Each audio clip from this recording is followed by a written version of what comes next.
என் மகனே, நீ அனுபவிக்கிற இந்த வேதனை எனக்கு தெரியும். சிலுவையில் சுமந்திருக்கிறேன். நீ அழாதே, நீ கலங்காதே, உனக்கு நான் இருக்கிறேன்னு சொல்லி அவர்தான் காயங்களை ஆற்றுகிற தேவன்.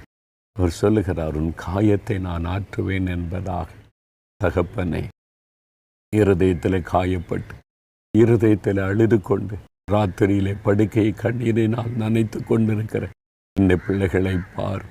ஆண்டவரே, ஒரு ஆறுதலும் இல்லையே, என்னை புரிந்து கொள்ள யாருமில்லையே என்று கலங்குகிற பிள்ளைகளை பார்.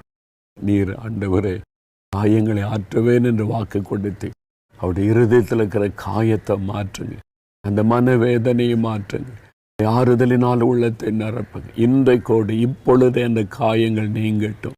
சரீரத்தில் உள்ள வியாதிகள், பலவீனங்கள் இயேசு கிறிஸ்துவின் நாமத்தில் மறைந்து போகட்டும். சுகமுண்டாகட்டும். இப்பொழுது நல்ல ஆரோக்கியத்தை கொடும். மனதிலும் ஒரு மன மகிழ்ச்சி